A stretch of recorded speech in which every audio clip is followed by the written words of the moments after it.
for something that she had to do at 4:40. So what we're gonna do instead is I'm gonna try and walk you through it, and she asked me if I can record a session of it and maybe send it to her and she can learn from there. Okay, so this is probably gonna be most useful if you already use Django. If you don't, then probably a lot of the things doesn't make sense. You'll be like, why are you doing that, and what is the extra benefit of doing that? So let me share my screen now and get into it. So okay, so we learn about the whole ideas of using something like Django Rest Framework to connect our Python into our front end. So basically the flow goes something like, let me open up some notes. So the flow right now is that you set up Django. Of course, you also set up your database. So your database would be something like Postgre, and then you write your SQL in there, but you don't directly write SQL. What you end up doing is you go through the ORM. So the ORM will translate whatever you write in Python code. So you write your Python code, and it goes through ORM, generate the SQL, whatever we pronounce this as SQL, and then we take this and we put that into the database, and then what happened is the next step, not necessarily the next step, but another layer of abstraction is we use this thing called the serializers. So what we do is we write Python, we go through serializers. Now why do you need serializers? Well, because if you think about it, everything that you have in Python, everything here, like if I, let's say for example, if I say something like let me create a Python, let's do a Python shell here just to simulate that, and I create something like user, right? And usually I have something like from apps.users.models. This is something that a lot of you should have already seen before. Nothing new here. It's something that if you use Django for any period, you've seen this before. You would have seen this before. And then what we do is we're gonna go and create our user object. Let's say we take the last object, right? We say custom user. Is there something that I'm? Oh wait, did I miss out something? Did you ask a question? Once it goes online, yeah. So you want to find a way to take this object and visualize that on the front end. So let me show you what it means, and then it probably makes more sense. So I'm gonna say get username, and I'm gonna say get Gerald, right? Or maybe get Rafael. So we do that, and then what happens is you want to take this and you want to maybe render a couple of things. So among the other things you want to render, so let's say this is in views.py. So let's say this is in views.py. Among the other things you want to render, you also want to render, for example, you want to render the assets. So whatever assets that this guy owns, right? So you want to have something like user.assets. Now, except the problem here is assets is a Python dictionary. So this is how it looks like. This is really important, by the way. You need to really understand this, because if you don't understand this, you won't really appreciate, like, why do we need to waste all the time doing serializers? What's the point of doing Django Rest Framework? It'd be very confusing to you why we end up adding so much abstraction just to be able to do something so simple, right? We build a machine learning model. Let's say the machine learning model is gonna take a user, and we're gonna predict the user's credit score. So we're gonna say how credit worthy is Rafael, for example, right? So we're gonna predict users credit worthiness based on declared asset. So we can only predict based on what they declare. If they don't declare that, we don't know that. So not always true. Depending on where you live, not always true. But let's assume that, okay, the government will know what you declare. If you don't declare it, you won't. The government will not have the records of that. Okay, so they will not have records of that. So okay, we're gonna put in a couple of things here. We're gonna say, okay, let's say housing. We have a few values here. Don't know what we're gonna put. We just create something. Let's say ownership period. Let's also have a few other things. Let's say he also owns transportation. Let's also say he owns for 1.5 years. Let's move this in. Whoops, not here. But this one, move this one in like that. And we're gonna maybe just copy that again. And let's say he also owns some Bitcoin, right? And how much does he own? Oh, a ton of that. So he owns this amount of Bitcoin, right? I don't know how much is that, but let's say he owns that. And for this one, we don't need the ownership property. Just like that, right? So So this is a pattern dictionary. Now you need to find a way, right, to take this information, right, and pass it into the front end and then render that on the front end. Now the problem here is, let's actually also put one more thing. Let's also say that whether this guy has a any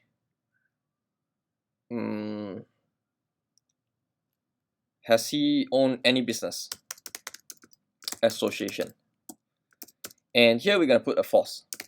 Now notice in Django, not in Django, in Python, true and false, these are all acceptable values, right? Because these are, I put them in capital F.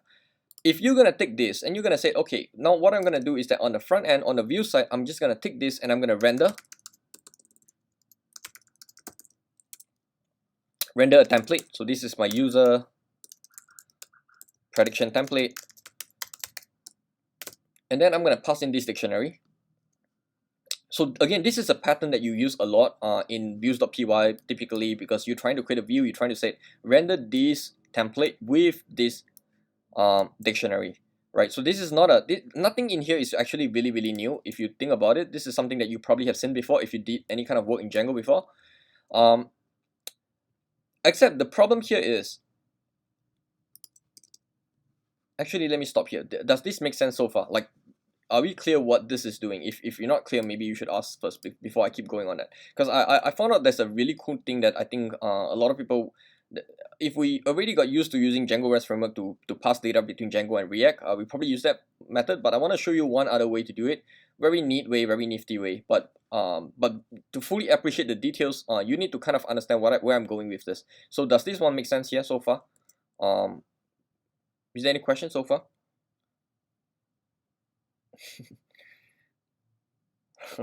the Bitcoin side. Okay, all good, yeah. Okay, so you've seen this before, right? You've done this before, likely. Now what we're gonna do here is I'm gonna use the HTML now. I'm gonna have, this is the Django template. So again, this is nothing new, but you know that when I create a Django template, I can go ahead and say h1, and I can have my h1, and I can have my username. So here I'm gonna pass in my username. I'm gonna have user.firstname, something like that, right?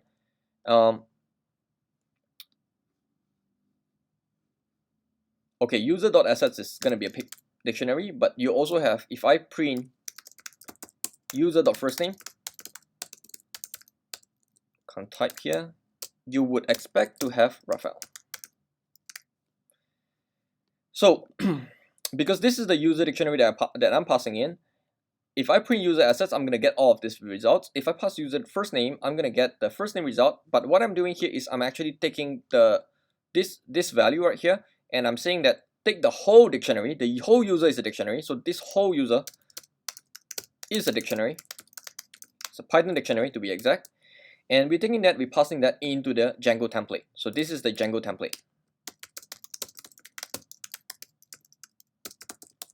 User prediction.html, right? So we're gonna have our first name. So this is gonna get a value from here. So this is nothing surprising. But now, how do we actually access the value and use this into React? So typically, to do something like React, what you have is you have something like div, and then you have an ID, and then you have, this is your app. Is this how you guys usually call it? I usually call it app. I don't know how you guys call it. But what you do is that you use your React script, inject into the app div from React using React DOM. Okay, again, this is nothing new. Hopefully, if you've done some work in React before, you will see that the reason why this is going to be empty is that we're going to use React to create the value that we want in JavaScript, and then we're going to inject that value and we're going to say pass that into the app itself. So later on in JavaScript, we're going to do something like import React DOM, DOM from React DOM, and then we're going to say React DOM dot render, and we're going to say div, or actually we're going to say get element by ID, and we're going to say app. Why do we say app? Because this ID itself is app, right? And then we're going to say what do we want to render, and here we don't have anything yet, so let me go ahead and do it real quick.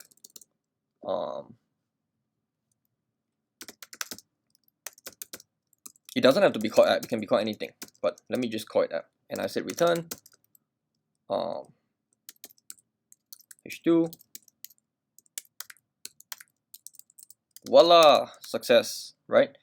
And then what do I want to render? I want to render the app component. So I'm going to say app component like that.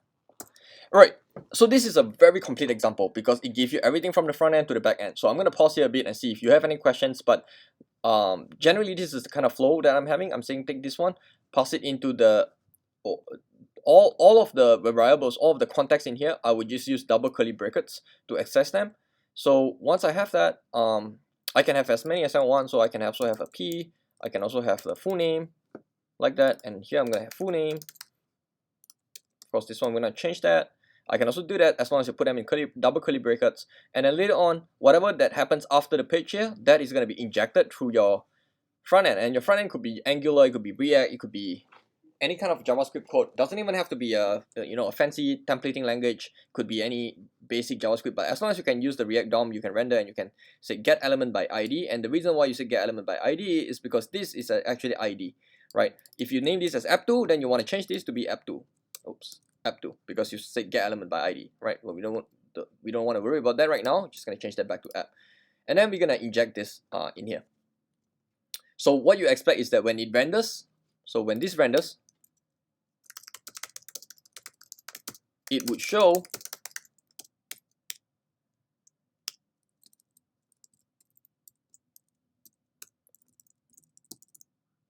what? It would show this, like that. So this is kind of a simple, minimal, complete example. So up to this point, is this clear? Is that? I mean, this is something that I expect. Like if you've done any kind of work with React or Django, you should see this before. You should have seen this before. But so far, any questions? Maybe I'll pause here a bit and see if there are any questions. No questions so far. All of these still make sense. Make perfect sense so far.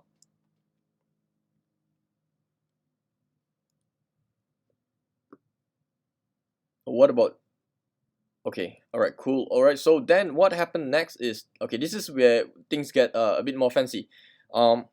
Imagine I have a simple API, right? I'm gonna maybe create a new one here. And now I'm gonna create a simple API, pi, and I'm gonna call, this is my serializers. So, so I need to start creating my serializers, and you can have a class, and I'm gonna have a user serializer. I'm gonna put a model serializer, and then I'm gonna say all fields equals to all, model equals to custom user, and fields equals to all. So I'm not gonna even do this. I'm just gonna put an all like that. Oops. Actually, I'm not even sure if this is the right syntax. All should be something like, yeah, not the right syntax. Like this. So it will say take all the field. Okay, and this is very minimal. There is no, I didn't customize any of that stuff. I just basically said take the model refers to the custom user, so obviously I have to import that. I'm gonna have to go and say import or maybe from apps.users.models import custom user, so I can refer to that in here, and then I have to import from serializers as well, which is right up here. Just gonna copy that, so I have to write it all. Typically you want to put all the basic Django imports at the beginning, and then you want to import your own apps later on in the second. So I put that in the first row and then this at the second row. Okay, and what you do is you then create a view for that, right?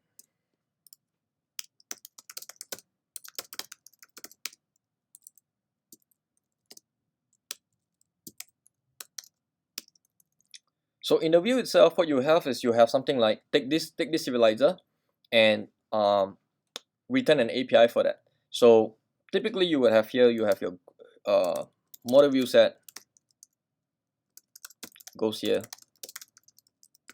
Here is where you define your model view set. You can use view sets model view sets. I'm not gonna worry about all of that stuff now, but we're just gonna say view sets.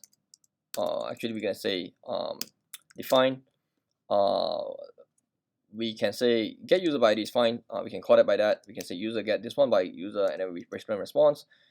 So basically you also need to import a response, but I'm not going to worry about that. I can have the permission. So basically you just have to put the permissions in here to put in your is authenticated like that. But just to keep the example very minimal, we're not even going to worry about that. So nothing in here.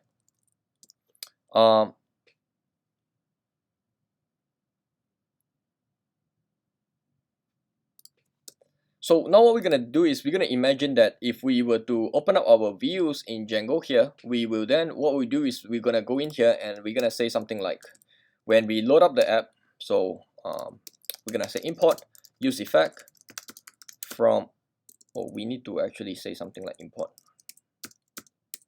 use effect from React, and then here we're gonna pass in our effect. So we're gonna say use effect, and we're gonna render component, and we're gonna close that out. We're gonna put a comma, put a dependency, and then we're gonna close that out. But here we're gonna say read from our API.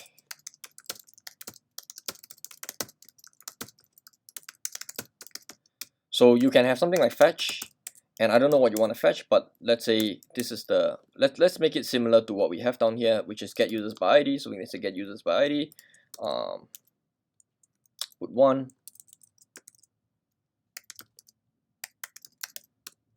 I don't know, I just keep it simple. I know this is not a complete example now because we have to fetch. And then once we succeed in that, we're gonna say then. This is something that you've seen me done before. Yes, last week if you joined my session, you see me explain the whole React paradigm. I explained to you what use state is, use effect is. You guys still remember that? Hopefully you still remember. If not, did I actually record a video? I think I did. Yeah. If not, you can go and rewatch the video. But hopefully you've still remembered what we learned last week. Last week we learned about the use state and use effect, right? So now we're gonna make use of that. And then we said, okay, when this loads up, we're gonna call our API, which is gonna be from here, and we're gonna call that and we response that. And then once we have that, we take this result, and usually the paradigm goes like that. It says if the data is successful, we say data, and we say data JSON. And then if that is successful, then what you can do is you can say something like data, and you can say set state, set data with data, and you can close it, something like that. And so obviously you don't have set data here, so let's do it. So we cut use state, date constant, data, set data, and we say use state. This is the default value. What do we want to initialize it? We say nothing. Okay, so now we have a complete example. So all of this is something that you guys have done before, probably. I don't know about Gerald. Have you seen this before? I mean, apart from last Thursday, when we did the session together. No, just last Thursday is the first time you see something like that. But so far, does it make sense now that you see it a second time? Yeah. I actually attend the JavaScript intermediate class in Aurelia's bootcamp website. So great. Yeah. So this one makes sense to you, right? Like we create the serializers, and then we said use the state. So what does this do? This says load it on on the first load, because there's no dependency in the dependency array. This is nothing in the dependency array. So nothing in dependency array. So because of that, it doesn't depend on any of that. So when it loads up, immediately runs that get this API. This API is created by who? By us. How do we create that? We use Django Rest Framework. And how do we do that? We use serializers and we put them into the views. Okay. Then once if this is successful, do this. If this is not successful, what we typically do is we say a catch. We say if this is not successful, we do something like console.log. You can say catch it by an error, console.log error, and then say not successful. Check your REST framework. Check your API. I don't know, whatever you want to log. Console.log is a little bit similar to like how we use print statement, right? But this is kind of one paradigm here. And just the dig undeclared. So Rafael, what is the question when you say the dig undeclared? Oh wait, I think I know what you mean. You say that the users is not really brought in here yet, right? So let's bring that in. This one, right? You said this one, right? So let's take that user in here and let's do this, and we said okay, this is the custom. Now notice that what happened here.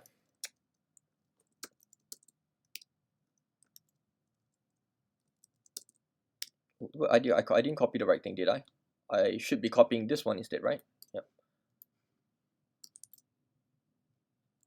So Rafael, the reason why we didn't have to do anything more is because the REST framework itself takes care of that. So when we say user and we say user serializer, what it does is that this will be the one that serialized.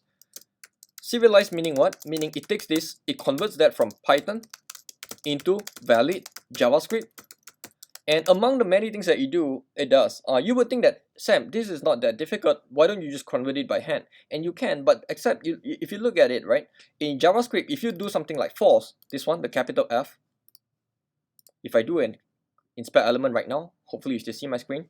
I was doing some testing on a user device, so I turn it into an iPad, but I'm gonna turn it back off now. And if I type false, it doesn't know what it is. If I type false, this is fine. So what's up here? What's up with this this kind of discrepancy here? Now the problem is in JavaScript, false is false. In Python, we have something like false, like this, right? So this is not the same. So among the many different things it needs to do, a serializer needs to think about all the different use cases like that, and it needs to worry about how do we take that and transform them into valid JavaScript that JavaScript can read. You can't actually just take this and pass this in like that without the serializer, unless you want to do your own conversion, and you can do your own conversion. So one way you can do that is you can do something like, this is the object I want to pass, and object I want to pass goes like that. It says business as soaked. And here, instead of actually doing it like that, instead of passing in like that, what I'm gonna do is that I'm gonna pass in. So don't worry about the bottom one. Instead of doing this, what I'm gonna do is that I'm gonna do something like this. I'm gonna say true if this, else false. Can you see what I'm doing here? Can you see what's the what is the point of doing this? Can you see what is the point of doing this? What is the point of actually doing something like that when I could have easily just do something like, what is the difference here? What is the difference between doing that and just doing it like that? Why do I have to do it like the hard way here? Can you see what I'm doing? Well, the difference is that in the object itself, I want this to be a valid.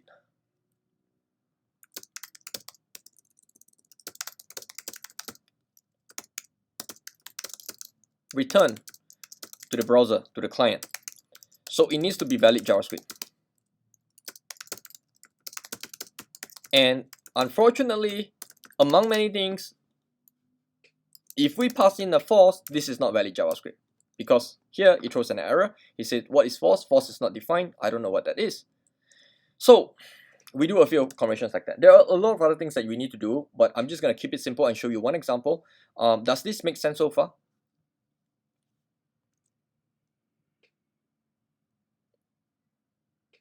Yeah.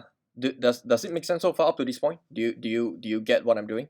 So instead of having the op and stuff like that, I don't even need all of this stuff. I don't even need to worry about the dictionary and stuff like that, because I just basically pass in a user serializer that will take care of taking all of that dictionary, all of the Python dictionary. Now JavaScript doesn't have a dictionary. JavaScript has something called an object. But JavaScript doesn't have a dictionary. So you have a Python dictionary, you want to pass that into JavaScript. JavaScript is going to refuse that and say, hey, I don't know what you're doing here, because what is a dictionary even? Because they are not even the same language. One is a Python, one is JavaScript, right? They don't actually talk to each other. So you're trying to take the Python dictionary, convert that into a valid JavaScript data type, data structure, and that data structure that we're trying to convert in the user serializer is an object. So that would be JavaScript object. Okay. So all of this is to show you, like, this is how we typically learn the whole Django Rest Framework side from Django, and then learn the views, learn Django Rest Framework and stuff like that. Now I'm going to take a step back and say, okay, what if I tell you that you don't even need to do all of that stuff? If you want to do something quick and simple, there is a sort of a workaround. So let me talk about a workaround now. So I don't actually need any of this stuff. I'm going to delete this. I'm also going to delete my serializers. I can keep my views. I can keep my HTML. I can keep my views py here. So now again, I undo a lot of the work earlier. I'm now stuck with only a JavaScript, a simple Django template. This is a Django. This is not strictly a HTML. Okay, so not strictly a HTML, because a HTML you cannot actually do something like that. So this is actually a Django template, but in order for it to have the color brackets and all this nice color syntaxing, I need to give it a language, so I give it a HTML. But it's not really, you shouldn't be thinking of this as a, as valid HTML. Okay, now I'm going to cut everything back down to 3, and now I'm going to show you one nice trick to do to go about that. So turns out one thing you can do here is that you can actually go to this area. Or actually, you don't even need to do anything in here. Or maybe you do. Yeah, you probably do. Let me look at the syntax again.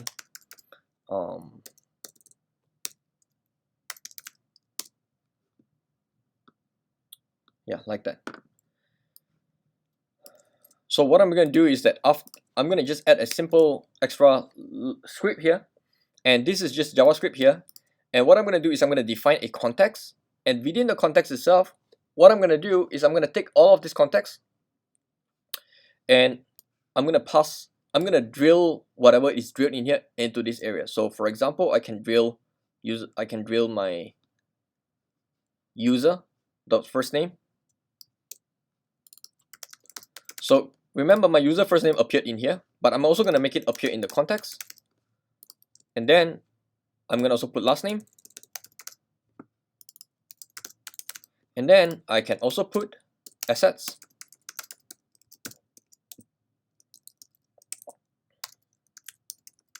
They don't have to be exactly the same name. So for example, if I name these assets, I don't have to name these assets. I can name these things if I want to. It doesn't matter. But let me just change things out and name it things here.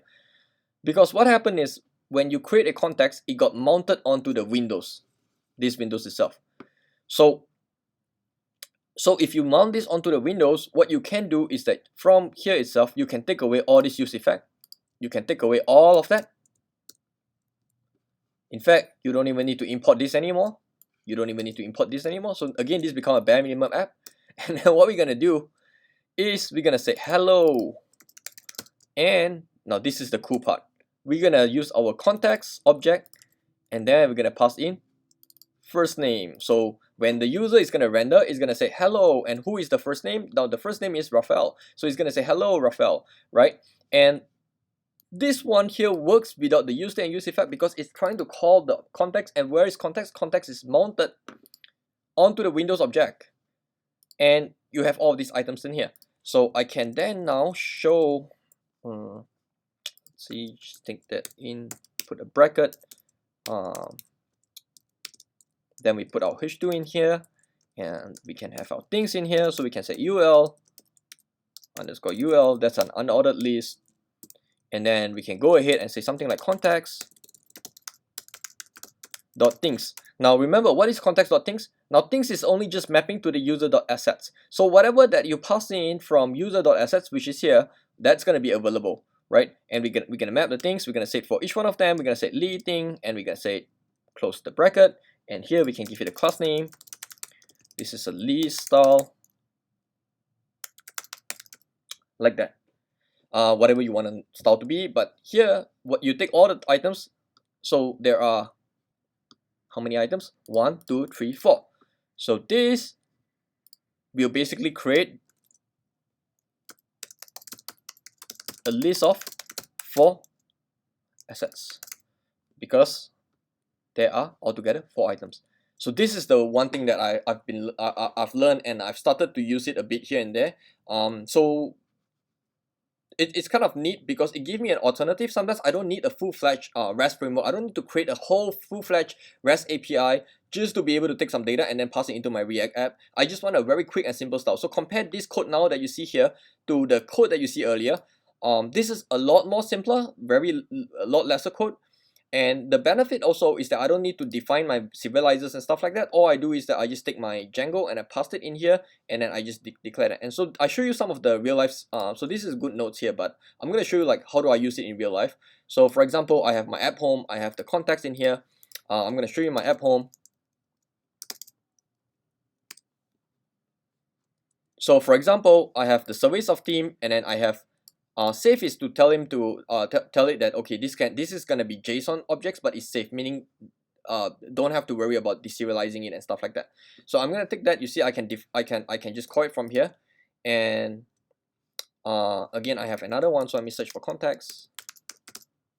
So I can also search for context.username, and that will give me this object right here. So this is how I've been using it, and I thought it's a very nice, sort of a nice little technique that I may share, and takes me less than 30 minutes. So I feel like, you know, it's something that you can pick up in 30 minutes and probably improve your workflow and improve your productivity and stuff like that. So I would stop here and say maybe if you have any questions, and you know, is it clear what I'm trying to do, or what the objective is.